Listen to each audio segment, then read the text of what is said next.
আসসালামু আলাইকুম রহমতুল্লাহি ওবরাকাতুহ। আলহামদুলিল্লাহ ওয়াসসালাতু ওয়াসসালামু আলা রসুলিল্লাহ, আম্মা বাদ। প্রিয় দর্শকবৃন্দ, আগামী জাতীয় নির্বাচনে ইসলামী আন্দোলন বাংলাদেশ তাদের হাত পাকা প্রতীকে যত পার্সেন্ট ভোট পাবে, এই ভোটগুলোকেই বাংলাদেশে ইসলামী হুকুমত প্রতিষ্ঠার পক্ষের ভোট হিসাবে পার্সেন্ট হিসাবে গণনা করা হবে এবং প্রচার করা হবে। মিডিয়াওয়ালারা এই কাজটাই করবেন।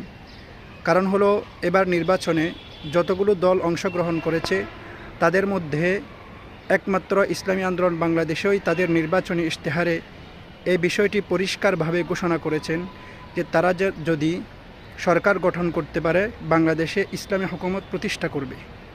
বাকি অন্যান্য ইসলামী দলগুলো পশ্চিমা বিশ্বকে খুশি করার জন্য বিভিন্ন বাহানা করে এই মুহূর্তে ইসলামী হুকুমত প্রতিষ্ঠা করা সম্ভব না বলে এটাকে এড়িয়ে গিয়েছেন ইসলামী হুকুমত প্রতিষ্ঠা করার বিষয়টি।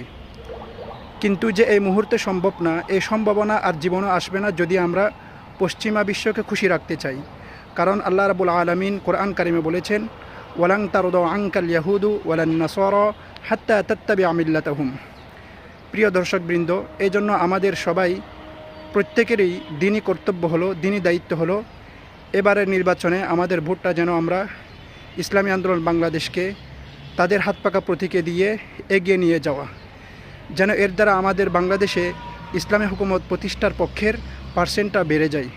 আমরা কমপক্ষে দেখতে চাই এবার নির্বাচনে যে বাংলাদেশের 20% মানুষ দিল থেকে বাংলাদেশের মধ্যে ইসলামী হুকুমত প্রতিষ্ঠা চাই। কমপক্ষে আমরা এবার 20% হলে চাই। কারণ আমরা তো অনেকেই বলি যে আমরা সবাই বাংলাদেশের মধ্যে ইসলামী হুকুমত চাই। জিজ্ঞেস করলে সবাই আপনার চিৎকার করে যে আমরা সবাই চাই, কিন্তু ভোট দিতে গেলে দেখা যায় সেকুলার দলকে দিয়ে দেয়।